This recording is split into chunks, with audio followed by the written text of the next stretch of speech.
मंद मंद मुस्कनिया पे बलिहार प्यारे जो, बलिहार प्यारे जो।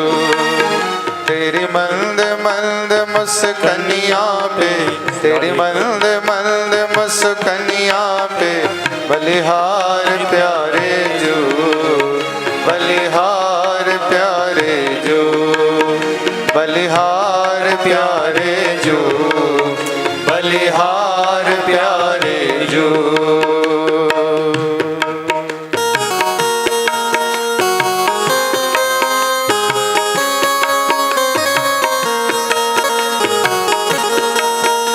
सभी मधुर मधुर ताली की सेवा करते हुए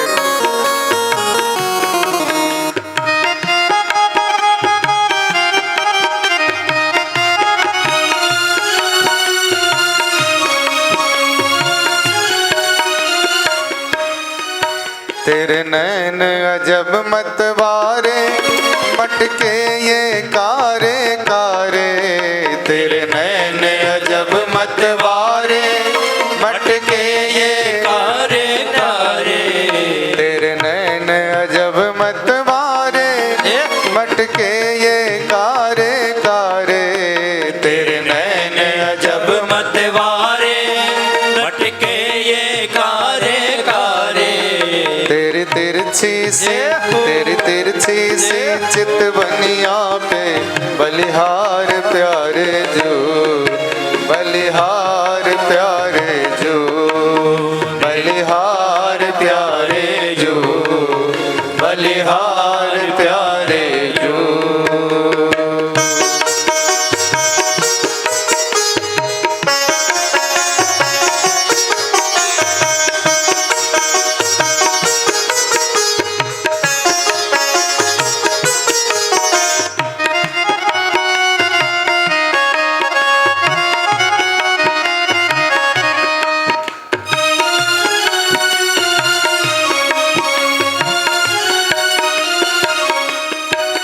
तेरे बाल बड़े घुंघराले बादल हो कारे कारे। तेरे बाल बड़े घुंघराले गाइए बादल हो कारे कारे। तेरे बाल बड़े घुंघराले बादल हो कारे कारे। तेरे बाल बड़े घुंघराले बादल हो कारे कारे। कारे कारे कारे कारे कारे कारे कारे कारे। तेरे बाल बड़े घुंघराले बादल हो कारे कारे। तेरे बाल बड़े घुंघराले बादल हो कारे कारे। तेरी मोर मुकुट, तेरी मोर मुकुट लटकनिया पे बलिहार प्यारे जो, बलिहार प्यारे जो, बलिहार प्यारे जो, बलिहार प्यारे जो।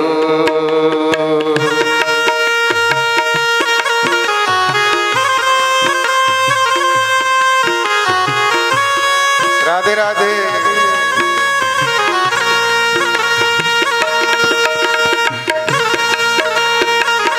हरि बोल।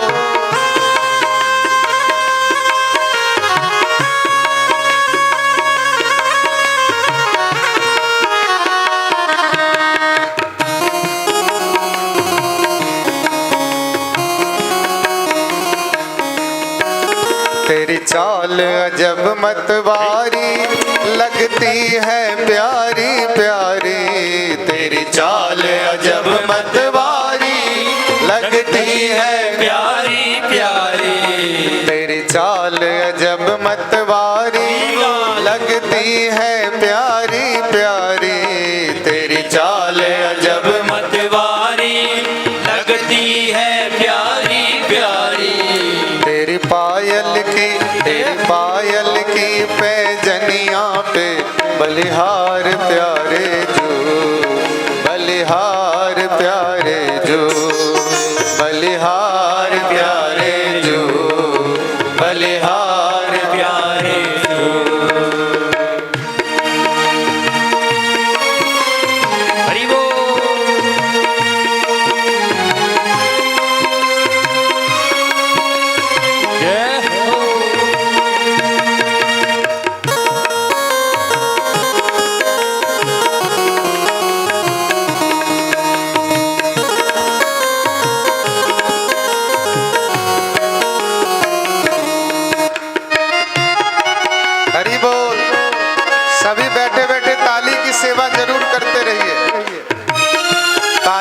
ऐसा लगेगा कि आपकी भी हाजिरी लग रही है। तेरे संग में राधा प्यारी लगती है सबसे न्यारी। तेरे संग में राधा प्यारी लगती है सबसे न्यारी। तेरे संग में राधा प्यारी लगती है सबसे न्यारी। तेरे संग में राधा प्यारी लगती है सबसे प्यारी। इस युगल चरण पे मैं जाऊं बलिहार प्यारे जो, बलिहार प्यारे जो, बलिहार प्यारे जो, बलिहार प्यारे जो। तेरी मंद मंद तेरी मंद मंद मुस्कनिया में बलिहार प्यारे जो, बलिहार प्यारे जो, बलिहार प्यारे जो, बलिहार प्यारे जो, बलिहार प्यारे जो, बलिहार प्यारे जो। गोविंद बोलो हरि गोपाल बोलो, गोविंद बोलो हरि गोपाल बोलो। राधा रमन हरि गोविंद बोलो, राधा रमन हरि गोविंद बोलो। गोविंद बोलो हरि गोपाल बोलो, गोविंद बोलो हरि गोपाल बोलो। राधा रमन हरि गोविंद बोलो, राधा रमन हरि गोविंद बोलो, राधा रमन हरि गोविंद बोलो, राधा रमन हरि गोविंद बोलो।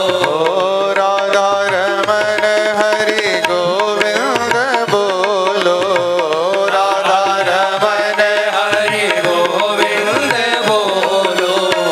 गोविंद बोलो हरि गोपाल बोलो, गोविंद बोलो हरि गोपाल बोलो, गोविंद बोलो हरि गोपाल बोलो, गोविंद बोलो हरि गोपाल बोलो। राधा रमन हरि गोविंद बोलो, राधा रमन हरि गोविंद बोलो।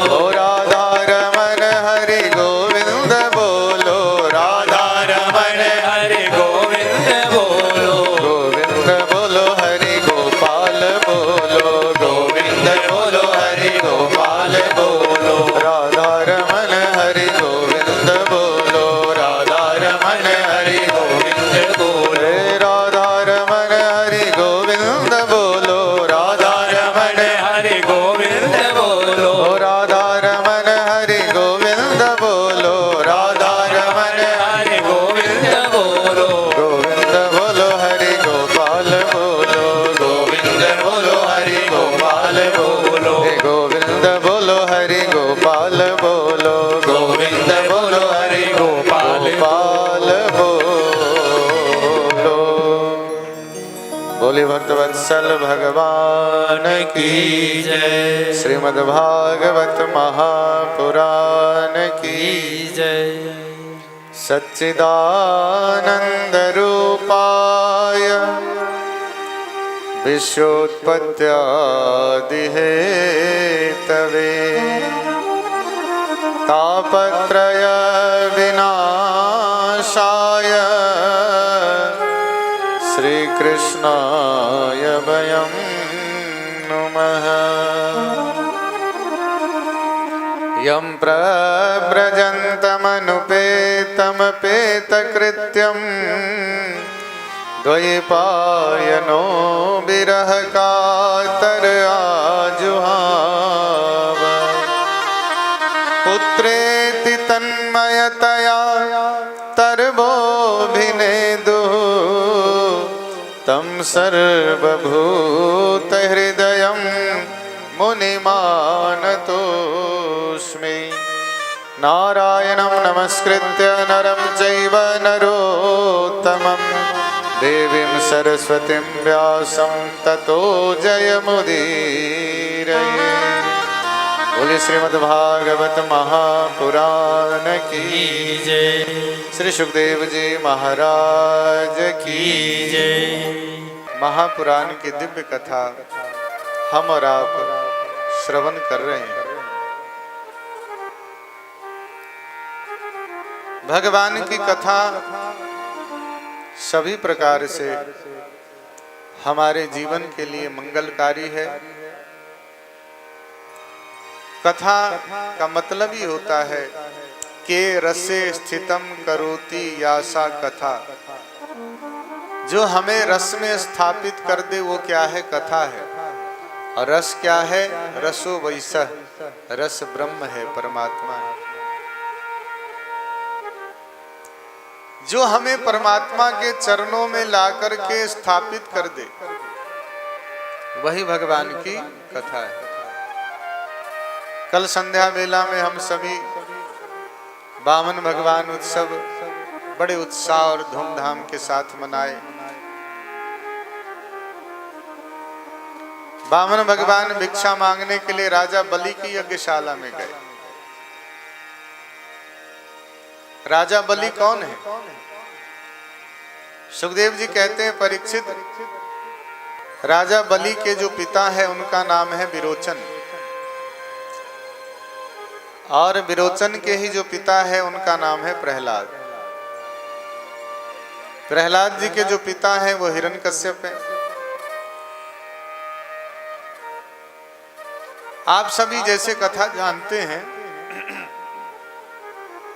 जब भगवान वराह अवतार लेकर के हिरण्याक्ष का उद्धार किए, उसी समय हिरण्यकश्यप के मन में भाव आया कि मैं अपने भाई की मृत्यु का बदला निश्चित रूप से लूंगा। और हिरण्यकश्यप वन में चला गया तपस्या करने के लिए। जब देवताओं को पता चला कि हिरण्यकश्यप वन में तपस्या करने गए हैं, तो देवताओं के गुरु बृहस्पति जी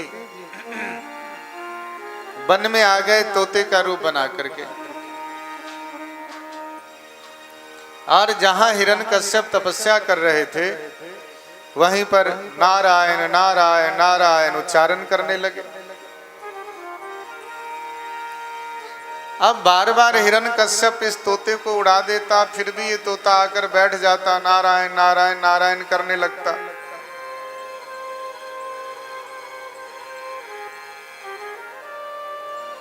आज हिरण्यकश्यप के बहुत प्रयत्न करने पर तोता बार बार आकर के नारायण नारायण नाम का उच्चारण करने लगता। आज हिरण्यकश्यप तपस्या नहीं किए, वापस आ गए। हिरण्यकश्यप की धर्म पत्नी थी कयाधु, बड़ी धर्मात्मा थी। हिरण्यकश्यप से कयाधु पूछी, आप तो तपस्या करने गए थे, कैसे आ गए? हिरण्यकश्यप सरल स्वभाव में बोल दिया कि जैसे ही तपस्या करने बैठा था वैसे एक तोता आकर के नारायण नारायण नारायण करने लगा। कयाधु बड़ी प्रसन्न हुई। मेरे पति देव कभी भी अपने मुख से नारायण नाम का उच्चारण नहीं किए। आज देखो भगवान ने कितनी बड़ी कृपा की है कि आज मेरे पति के मुख से नारायण नाम का उच्चारण। कयाधु फिर दोबारा पूछी, आपने ध्यान से सुना वो तोता नारायण नारायण ही कर रहा था या और कुछ कर रहा था? हिरण्यकश्यप बोला, भाग्यवान, मैंने बिल्कुल ध्यान से सुना है, वो तोता नारायण नारायण ही कर रहा था और कुछ नहीं कर रहा था। कयाधु बड़ी प्रसन्न हुई। जल लेकर के आई, चरण धुलाई, जलपान करवाई और फिर पूछ दी, क्या वो तोता नारायण नारायण ही कर रहा था? हिरण्यकश्यप बोला तू एक ही बार आज बार बार क्यों पूछ रही है? अरे मैं बार बार कह रहा हूं वो तोता नारायण नारायण ही कर रहा था। आज रात्रि में स्वयं अपने हाथों से भोजन बनाई, परोस करके रखी थाली में, बैठ गई और फिर मौका देख करके, अवसर देख करके पूछ बैठी, आपने ध्यान से सुना कि वो तोता नारायण नारायण ही कर रहा था? हिरण्यकश्यप बोला अरे तुझे बार बार कह रहा हूं कि वो तोता नारायण नारायण ही कर रहा था। रात्रि में जब हिरण्यकश्यप विश्राम करने गए, वहां भी कयाधु चरण सेवा करने लगी और पति से साहस हिम्मत करके फिर पूछ बैठी, क्या वो तोता नारायण नारायण ही कर रहा था? हिरण्यकश्यप बोले बार बार कह तो रहा हूं कि वो तोता नारायण नारायण ही कर रहा था। और कहते हैं कि इसी नारायण नाम के परिणाम स्वरूप हिरण्यकश्यप जैसे ईश्वर विरोधी के घर में प्रहलाद जैसे भक्त का जन्म हो गया था। सुखदेव जी कहते हैं राजन, प्रहलाद जी भगवान के बहुत बड़े भक्त बने। जब गुरुकुल में शिक्षा ग्रहण करने गए तो गुरुकुल में जो पाठ्यक्रम पढ़ाया जाता था वो प्रहलाद जी को ठीक नहीं लगता था। सभी में हिरण्यकश्यप के गुणगान गाए गए थे, वही करता है, धरता है, पालन करता है, सब हिरण्यकश्यप ही है।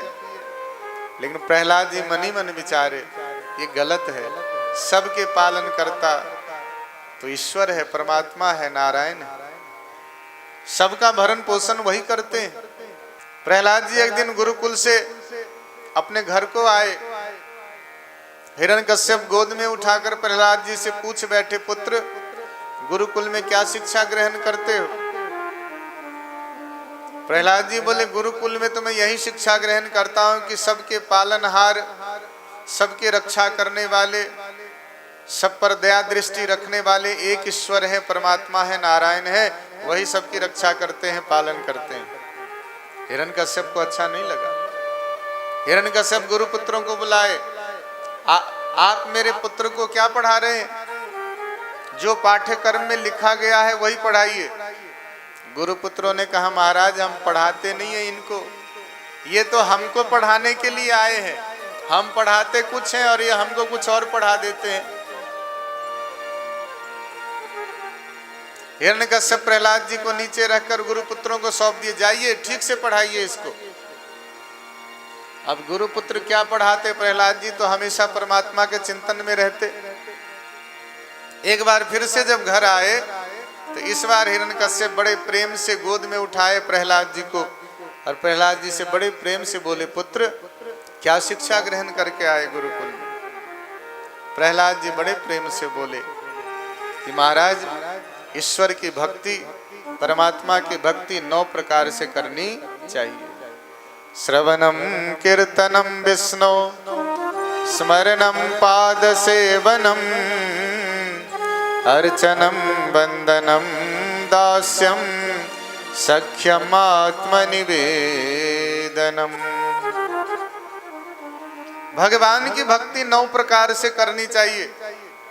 ये नवधा भक्ति प्रहलाद जी हिरण्यकश्यप को बताए और यही नवधा भक्ति की शिक्षा रामायण में राम जी सबरी भिलनी को दी। रामायण में राम जी सबरी भिलनी को जो नवधा भक्ति की शिक्षा दिए, गोस्वामी जी रामायण में लिखे और विचार करके भी देखो, बड़े बड़े संत मिले थे। भरद्वाज जी मिले थे, वाल्मीकि जी मिले थे, अगस्त्य जी मिले थे, पुलस्त्य जी मिले थे, अत्रि अनुसुईया मिले थे। इतने बड़े बड़े ऋषि मुनि संत महात्मा राम जी को मिले। राम जी ने नवधा भक्ति की शिक्षा किसी को नहीं दी। राम जी नवधा भक्ति की शिक्षा सबरी भिलनी को। सबरी भिलनी से राम जी बोले, सबरी ये 9 प्रकार की भक्ति है। प्रथम भगति संतन कर संगा, प्रथम भगति संतन कर संगा, दूसरी रति मम तथा प्रसंग। भगति मम कथा ही प्रसंगा। गुरुपद पंकज सेवा तीसरी भगति अमान। चौथी भगति मम गुण गण करई कपट तजिगा। मंत्र जाप मम दृढ़ विश्वासा। पंचम भजन सो वेद प्रकाशा। छठ दम शील विरति बहु कर्मा। निरत निरंतर सज्जन धर्मा। सातम सबमय मोहि जग देखा। मोते अधिक संत कर लेखा। आठम जथा लाभ संतोषा। सपने हो नहीं दे कहीं पर दोषा। नवम सरल सब सन छलहीना। मम ही भरोसहि हर्ष नदीना। मम भरोसहि हर्ष नदीना। नवधा भक्ति राम जी सबरी बिल्ली को भी बताए और इसी नवधा भक्ति की चर्चा भक्त प्रहलाद जी हिरण्यकश्यप से की। प्रहलाद जी बोले महाराज भगवान की भक्ति 9 प्रकार से करनी चाहिए। पहली भक्ति क्या बताए? श्रवण। आज हम और आप यहाँ बैठ करके जो कथा श्रवण कर रहे हैं, पहली भक्ति प्रहलाद जी बोले। रामायण में इसको राम जी कहे सबरी प्रथम भगति समतन कर संगा। पहले अच्छों के संग में जाओ और फिर कहा दूसरी रति मम कथा प्रसंगा।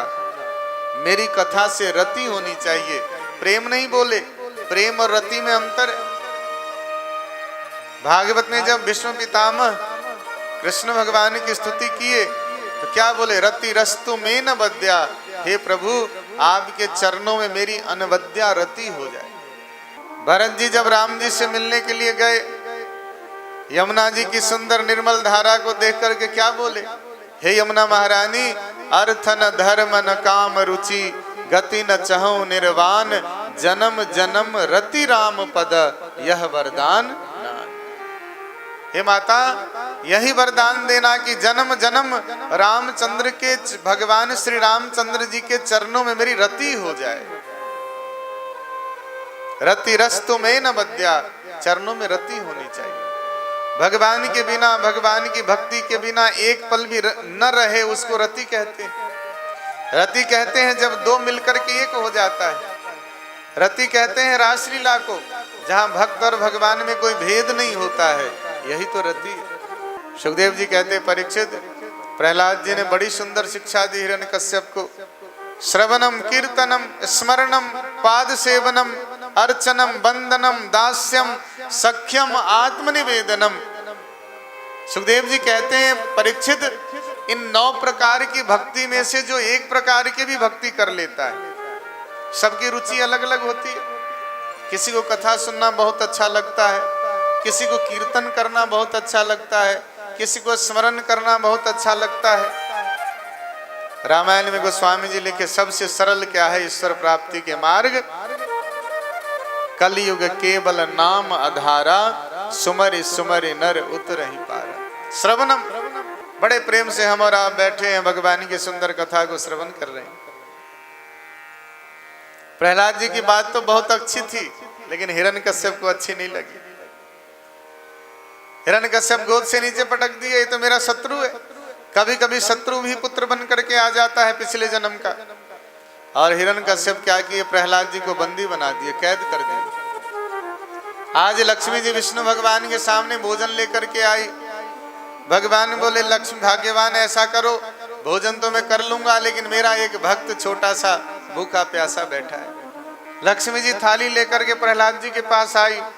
पहरेदारों ने क्या देखा कि कोई भोजन करवा रहा प्रहलाद जी को। पहरेदार भागे भागे हिरण्यकश्यप के पास आए। महाराज महाराज चमत्कार हो गया। हिरण्यकश्यप बोला क्या हुआ? चमत्कार ये हो गया कि कोई कैद खाने में भी आकर प्रहलाद जी को भोजन खिला रहा है। हिरण्यकश्यप भागा भागा आया। दुष्ट, ये बताओ तुझे इस कैद खाने में, बंदी गृह में कौन भोजन करवा रहा है? प्रहलाद जी मुस्कुरा करके बोले महाराज, माँ के गर्भ में 9 महीने तक बालक रहता है, बंधा हुआ रहता है। वहां भी परमात्मा यदि भोजन की व्यवस्था कर देते हैं तो ये जेल की काल कोठरी तो बहुत बड़ी है, यहाँ उन्होंने व्यवस्था कर दी तो कौन सा आश्चर्य हो गया। पहाड़ से फेंका, भगवान बचाए प्रहलाद जी को। हाथी के पैरों तले को चलवाया, भगवान बचाए प्रहलाद जी को। होलिका के साथ बिठा करके आग में जलाया, होलिका जल गई, प्रहलाद जी बच गए। और एक दिन प्रहलाद जी को खंबे से बांध दिया हिरण्यकश्यप ने। हिरण्यकश्यप बोला अब मैं देखना चाहता हूं कि तुम्हारा भगवान किधर है। प्रहलाद जी बोले महाराज, भगवान को बुलाने की थोड़ी ना आवश्यकता पड़ती है, भगवान तो कन कन में है। जिस खंबे में आपने मुझे बांध रखा है उसमें भी भगवान है। जो तलवार लेकर मुझे मारने के लिए खड़े हो इसके भीतर भी भगवान है। तुम्हारे भीतर भी भगवान है, मेरे भीतर भी भगवान है, कन कन में ईश्वर है, परमात्मा है। प्रहलाद, हिरण्यकश्यप को बड़ा क्रोध आ गया। हिरण्यकश्यप क्रोध में आकर के उस खंबे में जिसमें प्रहलाद जी को बांध रखा था उसमें मुष्टिका का प्रहार किया। और उसी समय में क्या हुआ, उस खंबे को फाड़ करके नरसिंह भगवान प्रकट हुए। बोलिए नरसिंह भगवान की, बोलिए नरसिंह भगवान की, बोलिए नरसिंह भगवान की। न मृगो न मानुष, न मनुष्य है न पशु है, सारा शरीर मनुष्य के जैसा है और जो सिर है वो सिंह के समान, नरसिंह। पहले तो हिरण्यकश्यप देखते रह गए, बाप रे कौन आ गया, क्या ये ब्रह्मा जी की 84 लाख सृष्टि में से कोई है क्या? हिरण्यकश्यप को लगा नहीं है। फिर भी हिरण्यकश्यप साहस करके युद्ध किया नरसिंह भगवान के साथ और नरसिंह भगवान हिरण्यकश्यप को पराजित कर दिया। हिरण्यकश्यप ने ब्रह्मा जी से पहले तो अमर का वरदान मांगना चाहा कि मुझे अमर कर दीजिए। ब्रह्मा जी बोले देखो अमर तो मैं भी नहीं हूं, इसीलिए अमरत्व का वरदान मैं तुमको नहीं दे सकता, तो फिर और वरदान मांग लो। फिर हिरण्यकश्यप के मन में जितने भाव विचार आए, न दिन में मरूं, न रात में, न घर के भीतर, न बाहर, न आकाश में, न पृथ्वी में, न पाताल में, 84 लाख योनियों में किसी हाथों न मरूं, अस्त्र शस्त्र किसी से न मरूं, 12 महीने वर्ष किसी से न मरूं। बहुत सारे वरदान मांगे हिरण्यकश्यप ने। और आज सुखदेव जी कहते परीक्षित, भगवान क्या किए, दरवाजे के मध्य के जो राजमहल था उसके दरवाजे के मध्य में गोद में लिटा लिए हिरण्यकश्यप को और हिरण्यकश्यप से पूछे, हिरण्यकश्यप अब बताओ ये दिन है कि रात है? बोला नहीं, ये दिन न दिन है न रात है, ये संध्या वेला है। मेरे हाथ में कोई अस्त्र शस्त्र है? हिरण्यकश्यप बोला नहीं है। मैं ब्रह्मा जी की सृष्टि में से आता हूँ? हिरण्यकश्यप बोले नहीं आते। कहते हैं कि हिरण्यकश्यप के उद्धार के लिए भगवान ने महीना अलग से बना दिया, जिसको अधिक मास कहते हो आप लोग, और भगवान हिरण्यकश्यप का उद्धार किया। बोलिए भक्तवत्सल भगवान की। भगवान को कभी क्रोध नहीं आता, लेकिन जब जब भक्तों के ऊपर अत्याचार होता है, जब जब कोई भक्तों को दुख देता है, कष्ट देता है, भगवान को क्रोध आता है। आज भगवान नरसिंह भगवान इतने क्रोधित हैं, इतने क्रोधित हैं कि सारी सृष्टि कांपने लग गई। सारे देवता आए, स्तुति प्रार्थना किए, लेकिन नरसिंह भगवान का क्रोध शांत नहीं हो पाया। सभी ने मिलकर के प्रहलाद जी को आगे कर दिया, महाराज आप ही शांत करो इनके क्रोध को। 5 वर्ष के छोटे से बालक प्रहलाद जी जब नरसिंह भगवान के पास हाथ जोड़ करके खड़े हुए प्रार्थना किए, तो जैसे गाय के पास उसका बछड़ा आ जाता है और गाय जैसे वात्सल्य प्रेम अपने बछड़ों पर न्यौछावर करती है, उसी तरह से नरसिंह भगवान प्रहलाद जी को अपने गोद में बिठा लिए और जैसे गाय बछड़े को चाटती है वैसे नरसिंह भगवान प्रहलाद जी को ऊपर से नीचे तक चाटने लगे। सुखदेव जी कहते हैं, परीक्षित, जिन नेत्रों से आग के अंगारे बरस रहे थे, आज प्रहलाद जी को गोद में बिठा करके वो आग के अंगारे धीरे धीरे धीरे अश्रु में बदल गए और भगवान के नेत्रों से आंसू गिरने लगे। भगवान प्रहलाद जी से बोले, पुत्र, मैं अपने भक्त की बहुत परीक्षा लेता हूं। प्रहलाद जी बोले, प्रभु आप परीक्षा तो लेते हो लेकिन शक्ति भी तो आप ही देते हो। इसलिए जीवन में कोई दुख आ जाए, कठिनाई आ जाए, तकलीफ आ जाए तो निश्चित रूप से भगवान का भजन नहीं छोड़ना चाहिए, चाहे कैसी ही परिस्थिति आ जाए। भगवान का भजन बिल्कुल नहीं छोड़िए, वही आपको उन संकट से, मुश्किलों से पार करेगा और कोई नहीं कर सकता। प्रहलाद जी बोले, शक्ति भी तो आप ही देते हैं। सुखदेव जी कहते, परीक्षित, भगवान प्रहलाद जी से बोले, पुत्र मुझसे वरदान मांगो। प्रहलाद जी बोले, प्रभु क्या मांगू आपसे वरदान? बोले, नहीं नहीं, मुझसे वरदान मांगो। प्रहलाद जी बोले, प्रभु यदि आप कह रहे हैं बार बार वरदान मांगो तो मैं यही वरदान मांगता हूं कि मेरे पिता का उद्धार हो जाए। भगवान बोले, पुत्र मैं किसी को मारता नहीं हूं, तुम्हारे पिता का तो उद्धार हो गया, और कोई वरदान मांग लो।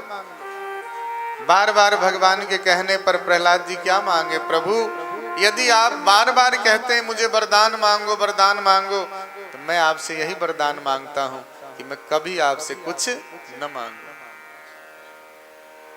भगवान बड़े प्रसन्न हुए। सुखदेव जी कहते, परीक्षित, भक्त प्रहलाद, इसी प्रहलाद जी के पुत्र का नाम था विरोचन और इसी विरोचन के पुत्र का नाम था बलि, ये भी भक्त थे।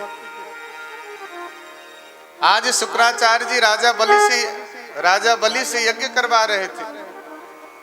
सुखदेव जी कहते, परीक्षित, देवताओं के हित के लिए, कल्याण के लिए आज वामन भगवान भिक्षा मांगने के लिए राजा बलि के यज्ञशाला में आए। आज भगवान ब्राह्मण बन करके आए हैं भिक्षा मांगने के लिए। कितने सुंदर होंगे, कितने अद्भुत होंगे। कबीर साहब सगुण साकार को ईश्वर नहीं मानते थे। कबीर साहब राम कृष्ण के सगुण स्वरूप को परमात्मा नहीं मानते थे, वो निर्गुण निराकार ब्रह्म को ईश्वर मानते थे। लेकिन जब कबीर साहब भक्ति के मार्ग पर धीरे धीरे आगे बढ़ते गए और एक समय ऐसा भी आया कि बहुत सारे शिष्य बन गए कबीर साहब के, और एक दिन सारे शिष्य कबीर साहब के पास आकर के बैठ गए और पूछने लगे, गुरुदेव एक बात बताइए कि आप जाते समय हम सभी को क्या उपदेश देना चाहते हैं? कोई ज्ञान की बात बताइए, ईश्वर प्राप्ति की बात बताइए। कबीर साहब बोले, मुझसे क्या पूछते हो? मुझसे ज्ञान की बात क्या पूछते हो? मुझसे ईश्वर प्राप्ति की बात क्या पूछते हो? और कबीर साहब बोले, कबीरा कबीरा का कहे, जा जमुना के तीर, एक एक गोपी प्रेम पे बह गए कोटि कबीर। कबीर साहब जब गोपियों के जीवन को पढ़े तो कबीर साहब को लगा कि इन गोपियों के प्रेम के सामने तो हमारा प्रेम कुछ भी नहीं है। ऐसी दशा राजा जनक की हुई। राजा जनक भी निर्गुण निराकार को ब्रह्म मानते थे, परमात्मा मानते थे, सीता जी के पिता। लेकिन जब राम जी राजा जनक के सामने आए, राजा जनक विश्वामित्र जी से पूछ दिए, कौन है ये? कहूं नाथ सुंदर दो बालक, मुनि कुल तिलक की नृपकुल पालक। और आगे राजा जनक बोले, ब्रह्म जो निगम नेति कही गावा, उभय बेश धरी की सोई आवा। राजा जनक बहुत बड़े ज्ञानी राजा थे, इनका एक नाम विदेह भी था। राजा जनक कहते हैं कि ये कोई मुनि कुमार है या ये कोई राजकुमार है, और मुझे तो ऐसा लगता है न ये कोई मुनि कुमार है न ये कोई राजकुमार है। जिस ब्रह्म की कल्पना हम और आप करते हैं, जिस ईश्वर की कल्पना हम और आप करते हैं, ब्रह्म जो निगम नेति कही गावा, उभय बेश धरी की सोई आवा, क्या वही परमात्मा राम रूप में तो हमारे सामने नहीं खड़े? इतने सुंदर थे राम जी, इतने सुंदर थे कृष्ण भगवान। आज बामन भगवान जब राजा बलि के यज्ञशाला में पहुंचे तो राजा बलि बामन भगवान को देख करके देखते रह गए। शुक्राचार्य जी से आज्ञा लेकर के बामन भगवान के पास आए। राजा बलि प्रणाम किए, कैसे आना हुआ? बामन भगवान बोले, राजन मैं आपसे दान मांगने आया हूं। राजा बलि बोले, क्या दान मांगने आए हैं बताइए। बामन भगवान बोले, राजा बलि मैं तुमसे 3 पग पृथ्वी मांगने आया हूं। मैं तुमसे 3 पग पृथ्वी मांगने आया हूं। बामन भगवान की सुंदरता को देख करके राजा बलि बोले, महाराज 3 पग की बात छोड़िए, आप मुझसे ज्यादा मांग लीजिए। वैसे कई बार बड़ी खुशी होती होगी।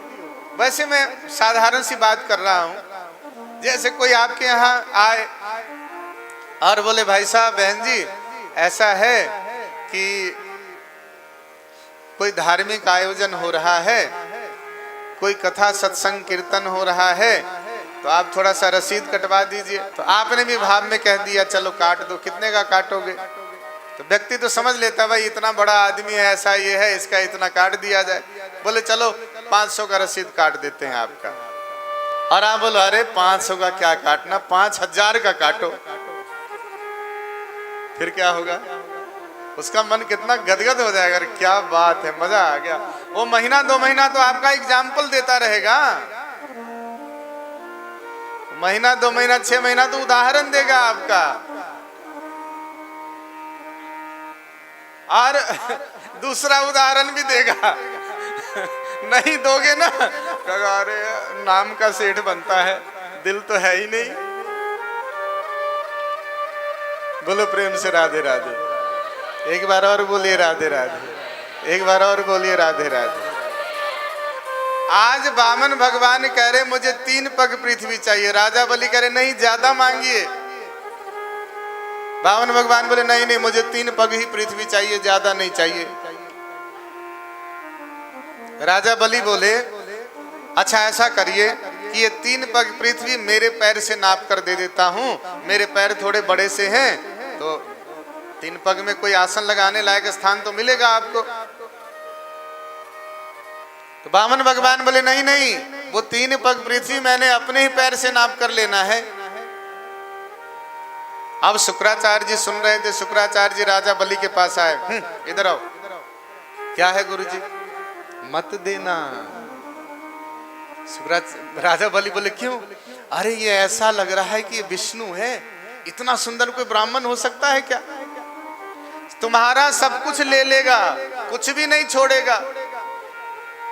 राजा बलि खुश हो गए, अच्छा विष्णु भगवान आए हैं मुझसे दान मांगने के लिए। शुक्राचार्य जी बोले, बिल्कुल मांगने आए हैं तुमसे, और ये बड़ा कपटी है, बड़ा छलिया है, ये छल लेता है। राजा बलि बोले, गुरुदेव यदि वो ईश्वर परमात्मा ही मेरे दरवाजे पर आए हैं कुछ मांगने के लिए, तो धर्म तो ये कहता है कि उनको मना नहीं करना चाहिए। शुक्राचार्य जी बोले, मैं मना करने के लिए नहीं कह रहा हूं, मैं कह रहा हूं कि अपने पैर से नाप कर दे दो, अपनी इच्छा से दे दो। लेकिन भगवान जिद पे अड़े हैं, राजन बात सुनो, मैं अपने पैर से ही नाप कर लूंगा, नहीं देना है तो ना कह दो, कहीं और चले जाएंगे। अब राजा बलि सोच रहे थे ब्राह्मण दरवाजे से खाली चला जाए, ये तो गलत हो जाएगा, ब्राह्मण दरवाजे से खाली चला जाए। राजा बलि बोले, गुरुजी बात सुनिए, यदि ये कोई साधारण ब्राह्मण होंगे तो 3 पग पृथ्वी लेकर जाएंगे, और यदि ये ईश्वर परमात्मा ही होंगे तो सब उनका ही तो है, अपना ले जाएंगे। तेरा तुझको अर्पण क्या लागे मेरा। जब राम जी वन में गए उस समय में वशिष्ठ जी भरत जी से बोले, ध्यान से सुनना, सुनहु भरत भावी प्रबल बिलखि कहेउ मुनिनाथ, हानि लाभ जीवन मरण यश अपयश विधि हाथ। बहुत बड़ी बात है, ये सूत्र है, फार्मूला है जीवन का। आज वशिष्ठ जी कह रहे हैं, गुरु हैं सूर्यवंश के, जितने सूर्यवंश के राजा हुए बिना वशिष्ठ जी की आज्ञा के कोई कार्य नहीं किए। आज वशिष्ठ जी कह रहे हैं, भरत राजा दशरथ की आज्ञा में राम 14 वर्ष के लिए वनवास गए हैं, तुम भी राजा दशरथ की आज्ञा का पालन करो, अयोध्या की राजगद्दी पर बैठो। लेकिन भरत जी क्या अयोध्या की राजगद्दी पर बैठ गए? भरत जी वशिष्ठ जी की बात को यहां नहीं माने। भरत जी क्या बोले, गुरुदेव क्षमा करिएगा, आप जो कह रहे हैं सत्य कह रहे हैं, लेकिन इस अयोध्या के राजगद्दी के अधिकारी श्री राम हैं, इस अयोध्या के राजगद्दी के अधिकारी भरत नहीं है। आप कितना भी कहें मैं अयोध्या की राजगद्दी पर नहीं बैठ सकता, चाहे मुझे पाप ही लगे, अपराध ही लगे। तो वशिष्ठ जी बोले क्या चाहते हो? भरत जी बोले एक कहीं आंख यही मन माही, प्रात काल चलिए हूं प्रभु पाही। मेरे मन में तो यही है कि सभी चलिए राम जी के पास और हम सभी राम जी को मनाएंगे, राम जी हमारी प्रार्थना सुन करके आ जाएंगे। जो अयोध्यावासी संशय की दृष्टि से भरत जी को देख रहे थे कि भरत जी की कोई चाल होगी राम जी को वनवास भेजने में, अपनी माता को समझाकर चले गए होंगे, आज सारे अयोध्यावासियों के संशय को भरत जी एक क्षण में समाप्त कर दिए। सारे अयोध्यावासी भरत जी के चरण में गिर पड़े, बोले हमने ऐसे महात्मा के ऊपर ऐसे ही संशय किया, हम भी राम जी के पास जाएंगे, हम भी राम जी के पास जाएंगे, हम भी राम जी के पास जाएंगे। और सारे अयोध्यावासी भरत जी के साथ। एक वशिष्ठ जी भरत जी को राजगद्दी दे रहे थे और एक भरत जी सारे अयोध्यावासियों को राम जी के पास ले जा रहे थे। बताइए क्या करना चाहिए था? आज शुक्राचार्य जी कह रहे नहीं, अपने पैर से नाप करके दो, अपनी इच्छा से दो। बलि कह रहे नहीं, ऐसा मौका बार बार नहीं आता। बामन भगवान बोले राजन क्या विचार रहे हो? 3 पग पृथ्वी में अपने पैर से लूंगा, और बात सुनो, मुकर नहीं जाना, इसलिए पहले संकल्प करवा लेता हूं। शुक्राचार्य जी बोले अब तो मुझे पक्का लग रहा है कि ये विष्णु ही है। जैसे संकल्प की बात किया ना, समझ गए। लेकिन राजा बलि नहीं माने। लेकिन राजा बलि कौन नहीं माने? शुक्राचार्य जी। चलो कुछ भी है, राधे राधे बोलो, फिर शुरू करते हैं। शुक्राचार्य जी राजा बलि से बोले नहीं देना, लेकिन राजा बलि नहीं माने। राजा बलि बोले मैं भगवान को दान निश्चित रूप से दूंगा। जैसे ही संकल्प का जो जल था पात्र में, शुक्राचार्य जी तो विचार रहे थे कि बलि नादानी कर रहा है, इसका सब कुछ ये लेकर चले जाएंगे, फिर इसका भरण पोषण कैसे होगा। तो शुक्राचार्य जी राजा बलि के हित के लिए, राजा यजमान है, राजा बलि के कल्याण के लिए जो पात्र था ना उसमें नलका लगा हुआ था, टूटी, उसी में जाकर के घुस गए। अब उसमें से जल ही ना गिरे। भगवान ध्यान से देखे भैया हो क्या रहा है, तो भगवान देखे कि अरे इस जल के पात्र के भीतर तो टूटी में शुक्राचार्य जी फंस गए हैं, जल ही नहीं गिरने दे रहे। भगवान मनी में सोचे भैया दान कौन दे रहा है, दान ले कौन रहा है। शुक्राचार्य जी खामखा बीच में फंसे हुए हैं। एक कुशा का सिक उठाए और जो पात्र का टूटी था ना उसमें कुशा का सिक बड़े प्रेम से घुसाए, वो सीधे जाकर के शुक्राचार्य जी के आंख में लग गया। झट से बाहर निकले, भैया दान कौन देगा, दान लेगा कौन, मेरी आंख तो ऐसे ही चली गई। भगवान बोले ऐसा ही होता है, धर्म पुण्य के कार्य में टांग अड़ाते रहते हो। बोलो प्रेम से राधे राधे। एक बार और बोलो राधे राधे, एक बार और बोलो राधे राधे। संकल्प के जल का विनियोग हुआ और सुखदेव जी कहते परीक्षित भगवान का स्वरूप बदल गया। एक पग में भगवान पृथ्वी को नाप लिए, दूसरे पग में भगवान स्वर्ग को नाप लिए, और तीसरा पग राजा बलि से बोले कहाँ रखूं। और राजा बलि सोचे पड़ गए, महाराज ये 2 पग में ही सारा नाप लिए मेरा, अब तीसरा पग है ही नहीं कुछ मेरे पास। राजा बलि विचार की, यदि प्रभु कह रहे हैं कि तीसरा पग मैं कहाँ रखूं, इसका तात्पर्य मेरे पास अभी भी कुछ है। और राजा बलि तीसरे पग सिर झुका लिए और बोले प्रभु ये धन तो मैंने आपको दे दिया, लेकिन अभी मैंने अपने आप को बचा करके रखा है। सिर झुका दिए, आज से मैं भी आपका ही हो गया। तीसरा पग आप मेरे सिर पर, मस्तक पर रखिए। तीसरा पग भगवान राजा बलि के मस्तक पर रखे। सुखदेव जी कहते परीक्षित भगवान राजा बलि को बांध दिए। राजा बलि बंधन में आ गए। बोले प्रभु जब ये शरीर आपको दे ही दिया है तो बांध दो, चाहे कुछ भी करो, मेरी इच्छा तो है नहीं। भगवान राजा बलि के त्याग को देख करके, भक्ति को देख करके बड़े प्रसन्न हुए। भगवान बोले बलि अब मुझसे तुम वरदान मांगो, मैं तुम्हारी भक्ति से प्रसन्न हो गया। बलि बोले प्रभु वरदान दोगे? भगवान बोले हाँ दूंगा। तो बलि बोले प्रभु ये वरदान दो कि आप वो जो बामन बनकर आए थे ना, बड़े अच्छे लग रहे थे, बड़े सुंदर लग रहे थे, और वो छवि तो मेरे हृदय में आकर बैठ गई है, इसलिए मैं तो चाहता हूं कि जब भी आंख खोलूं मैं वैसी उसी बामन रूप का दर्शन करूं। भगवान बोले बलि मैंने तुमको थोड़ा बांधा था, तुमने तो पूरा का पूरा बांध लिया मुझे। भगवान बोले कोई बात नहीं, ऐसा है राजन, तुम सूतल लोक में जाओ सब परिवार, मैं वहीं पर तुम्हें दर्शन दूंगा और अभी ये स्वर्ग देवताओं को वापस लौटा दूं। लेकिन मैं तुम्हें वचन देता हूं अगले मनवंतर में इंद्र की गद्दी पर मैं तुमको ही बिठाऊंगा। सुखदेव जी कहते परीक्षित राजा बलि सूतल लोक में गए और यहीं पर भगवान पहरेदारी का काम किया। एक छोटी सी कथा बीच में आ जाती है कि एक बार नारद जी बैकुंठ में गए, लक्ष्मी जी से पूछे प्रभु कहाँ है? लक्ष्मी जी बोले पता नहीं, बिना बताए चले जाते हैं। नारद जी बोले ऐसा लगता है मुझे कि उन्होंने कहीं नौकरी कर रखी है। लक्ष्मी जी बोली नौकरी किस लिए? नारद जी सारी कहानी बता दी। अब लक्ष्मी जी एक साधारण स्त्री का रूप बना करके सूतल लोक गई, एक वृक्ष के नीचे बैठी हुई थी। राजा बलि कहीं से आ रहे थे। राजा बलि लक्ष्मी जी से पूछे बहन यहाँ क्यों बैठी हो, क्या बात है? लक्ष्मी जी बोली बात ऐसी है कि कल रक्षाबंधन है और कल सभी बहनें अपने भाई को राखी बांधेगी। कल सभी बहनें अपने भाई को राखी बांधेगी, मेरा कोई भाई नहीं है, मैं किसको राखी बांधूंगी? राजा बलि बोले मेरी भी कोई बहन नहीं है, ऐसा करना मुझे रक्षाबंधन कर देना। कल होकर के लक्ष्मी जी राजा बलि को रक्षाबंधन की। राजा बलि पूछे बहन क्या चाहिए मांगो। और लक्ष्मी जी इशारे में भगवान की तरफ इशारा कि मुझे वो दे दो। राजा बलि समझ गए कि लक्ष्मी जी हैं, ये विष्णु भगवान तो है ही, इनको छुड़ाने आई है।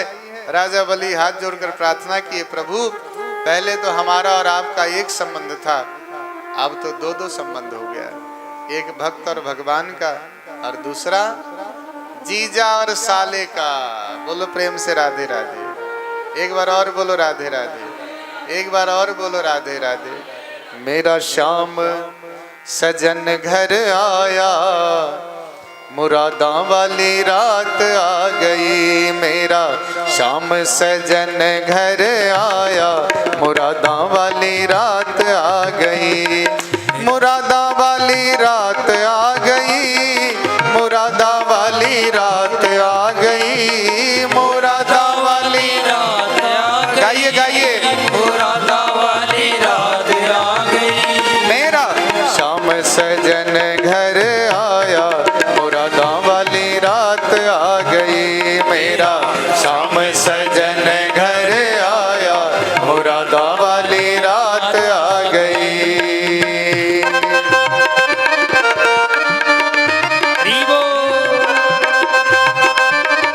राधे राधे।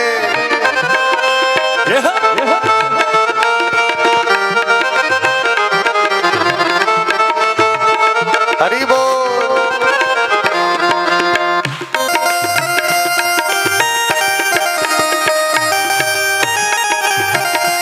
राधे राधे।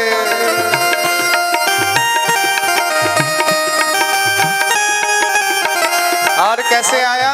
हंसदा हंसदा बेड़े बढ़िया, हंसदा हंसदा बेड़े बढ़िया। हो मैं पुछया चन किधरों चढ़िया, मैं पुछया चन किधरों चढ़िया। मैनू